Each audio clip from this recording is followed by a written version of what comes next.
Morning, you guys. It's MJ from Alta Love. How are you? I felt really inspired to talk about the full moon today in Taurus and just share any intuitive insights that I'm receiving around these energy patterns ultimately that we're continuing to transform and up level our lives in essence. So we're feeling more empowered, feeling more in alignment with the signature that we are, and really fully embracing and trusting our own intuition. And that's something that's really beginning to be exposed in a more heightened way, like much more minds in the collective are awakening to their intuition, are beginning to hear the voices in their head. No, they're beginning to hear the kind of heart call of the intuition. And then because more people in the collective are now talking about the intuition as like this thing, more people are awakening to it. So I feel like this full moon is a real intuitive full moon and a very nurturing full moon. The challenges will come out of the surprises that befall us. So knowing that we're shining light on completion of patterns. So it might be, again, these are the paradoxes of energy work. It might be that you're going into review or that you're having a cycle of like the residue. So you might be feeling like fears and patterns from your past are suddenly back again and you're like, I thought I dealt with you. And that's the importance of our meditation and our grounded practices. I know today that I have to go outside. It's like it's increasingly, I think, because I joked about it doing all this editing, and actually how much I enjoy just being able to sit indoors and focus on the work, and I've just completed it. So now there's this real sense of like go ground into the earth. So go into nature or go down to the coast and just be and sit with the elements. Ultimately, you guys know this. I feel like I sometimes I'm talking to the converted, right? But we do know these things. It's just for me as an individual, it's more about allowing completely the flow that is. So there are just sometimes days at a time where there isn't a lot of motivation. There's a real cocooning feeling. And that ability to allow the polarity of energetic waves and the spectrum, I would say, is part of this next up level. And also our ability to really refine the listening to the intuition. The reason that is so important is because we are such unique individuals, and there really truly is no one right way to be. What we're discovering as beings is that this inner practice of allowing, accepting, and nurturing and loving the totality of our experience rather than pushing it away, running away from it. And there again, we all have different practices that help us connect, which is why competition and comparison really doesn't work. Because, you know, for some people it might be going out and partying and having some psychedelic experience which brings them to their inner connection or intuition. For some people it could be a near-death experience. For some people it could be walking in the aisle in the supermarket. It really doesn't, and that is such a part of my own personal journey of non-judgment, of allowing, because there are things that I'm intuitively guided to that the collective would deem wrong or bad or judge, and that as part of my own journey has been one, a deepening connection to non-judgment and self-compassion, and honoring, like unashamedly honoring the intuition, and then moving with that and continuing to drop in deeper, feel more healed and expansive. That connection to our intuition is really the connection to our broader aspect, and that is, these times that we're talking about are us as beings remembering our totality and choosing consciously to connect to that higher aspect, again, the intuition, the Holy Spirit, your guides, your angels, your source, whatever word you want to use. It just means that you're connecting to a part of yourself that's infinitely connected to all that is, all experience, everything that you have ever been and ever created, and everything that will ever be and will ever be created. That's all contained within our broader aspect. And which is why with the intuition we can start to hone certain abilities and become more aware of our telepathic communication with certain beings that we're connected to, interdimensional and intergalactic travel, when we're having to engage with certain activities, so that we can be aware of how we're bridging the human understanding of the broader aspect of our reality, of the and thus of the potential that we have to create.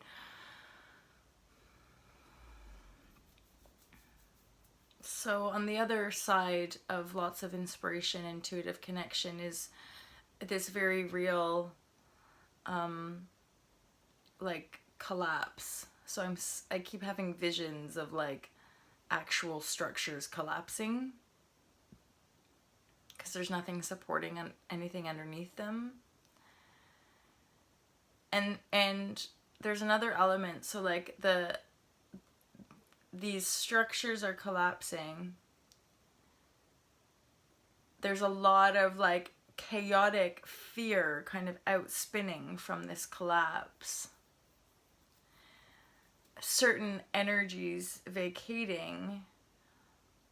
And then with that chaotic ensuing, that's where we see often a bit of a polarity shift as well, with more resistance from some beings, or more panic, fear, control. And then ultimately with these collapses is where we really are beginning to see the birthing of our own new realities. So the realities that some of us have been bringing forth and intending to create. That sense of purpose from a place of like not feeling belonging in the world. And yeah, it's so weird sometimes, these shares, because I can actually, it's obviously part of my own ego, but like I just keep hearing the rise of the light workers. I don't know why that. I suppose there is a real genuine part of me that just doesn't like to compartmentalize or label, and I don't in any way like the feeling of giving pockets of people like, you guys are special and a little bit better than everybody else. I would never ever want to give that impression to anyone ever. In my heart, I do know that we're all unified, like we are just the oneness of creation, and so any aspect of ourselves that divides us is a distortion of our potential, a distortion of our love and the kind of light-filled and abundant and harmonious potential. So when I use the word distortion, it means a dissonance, a kind of that which is not harmonious, right? It's not quite harmonious, and so what it creates is a distortion of that which would be harmonious. Hence things like war, violence, corruption, veils. The veils of our reality, that which we've created to perceive into greater darkness and separation,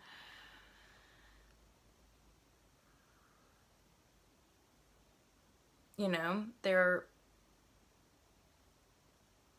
it's all somehow part of our own experience and part of our own chosen experience. I'm still sitting with aliens and this idea of a corrupted system based on alien. I still see all aspect of universal consciousness and creation, an aspect of self-creation, right? And so even that is another layer of the story, but it's still within a veil because it's still an aspect of division.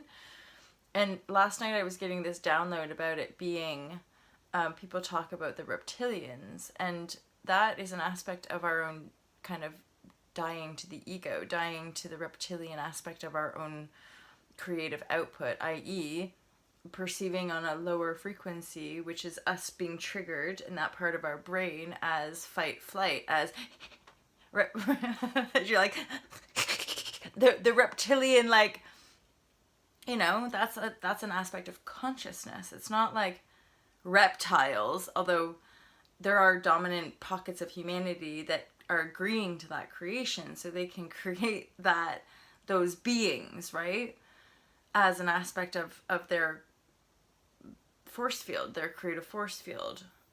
How I feel into that or see into that again is an aspect of our own human consciousness on a lower frequency. So any being on the planet that's operating from control, manipulation, domination, who really doesn't, who's not in their heart, who's just using people and lying to people to try to get their needs met, and like, you know, sneaky, greedy, that's reptilian. That's a lower function of our divine aspect.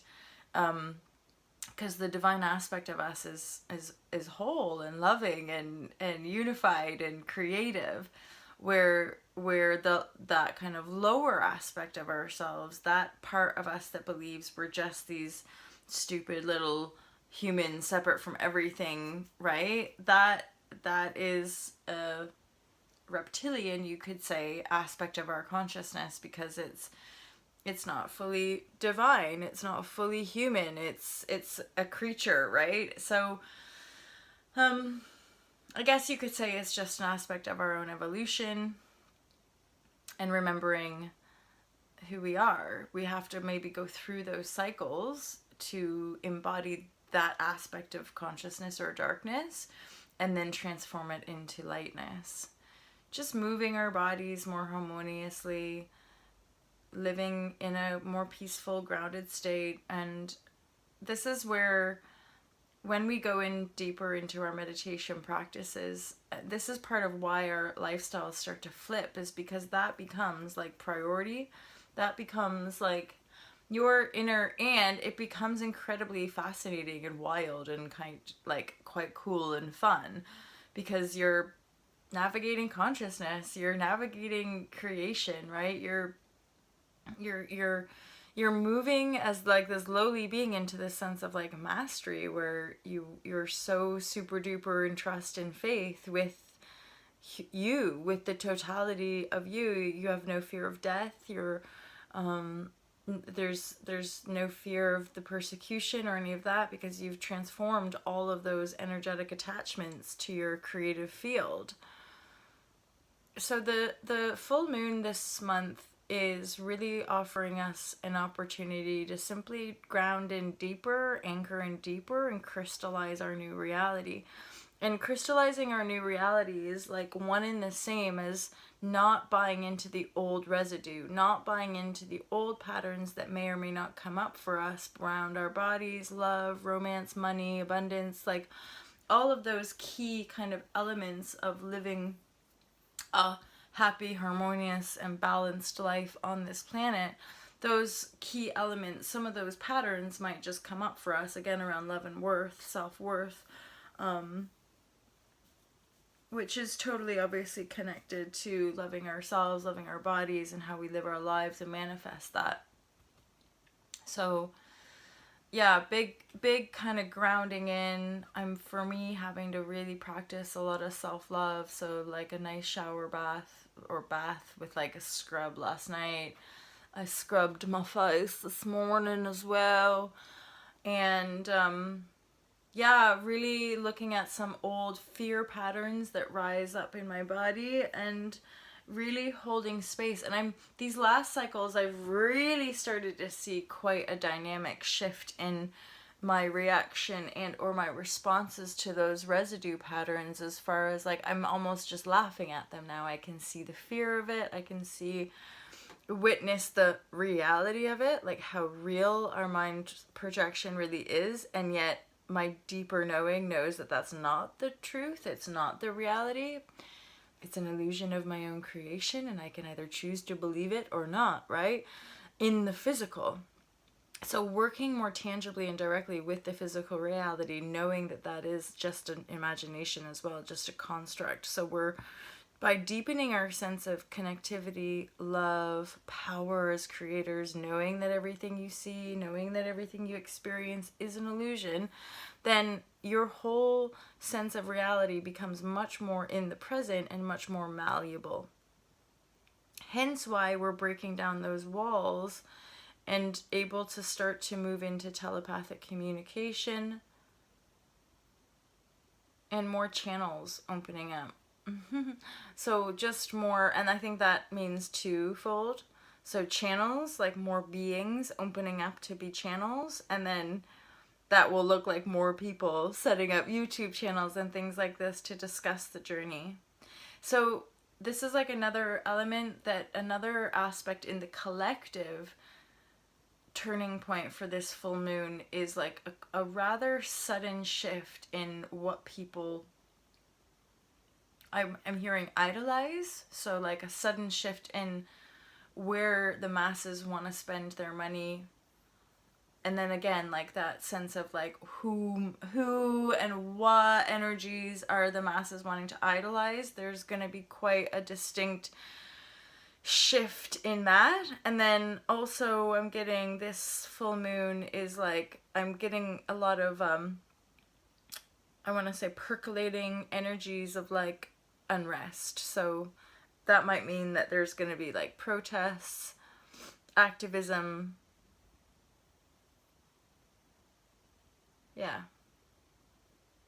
So I hope that was useful to you guys. Maybe even a little entertaining. I don't know. I sort of feel like I've been on a bit of a roller coaster these last few months, and I wanted to just say like a massive thank you for those of you who've just been here like the whole time these last few years. And part of me, I think I might go through my YouTube channel and just unlist, kind of clean it up a little. I'm working on the website today, and I finished Zenful Zero Waste on, like, my part is completed. Katie's still working a little bit more directly with participants, so that we're kind of refining it, adding value, making it as clear for you guys as possible. And that means that I'm actually moving on to Spirituality Simplified. It's the next course in these 4 online course series, and I'm really excited because it's like me. The spiritual stuff is kind of just like where I sit, pretty natural, but again, as just like a unique, human with this perspective, you know. Before I started reading spiritual text, the perspective was already there, right?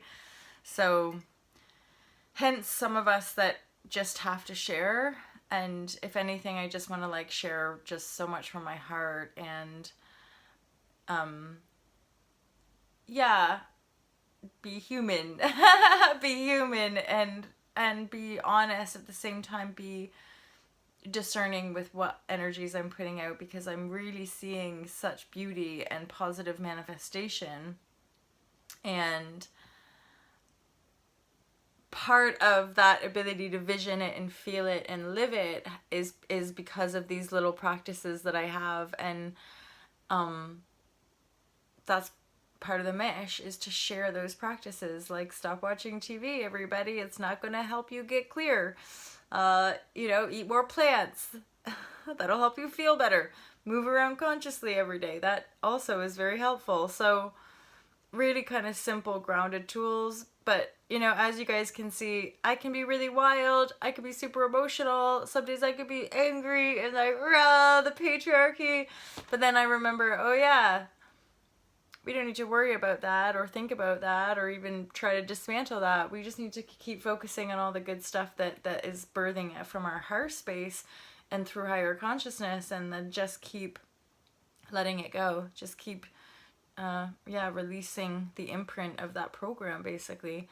And, you know, some days we might feel sad mourning it. Other days we might get really excited because there's so much new potential for us to create awesome. So yeah, I have lots of love for you guys, and I appreciate your love, your patience, your support, and thank you for subscribing and commenting, because it just keeps the love vibration flowing all over space, you guys. Hugs! Hugs! Have a beautiful full moon, and I look forward to speaking to you guys real soon. Take care. Peace out.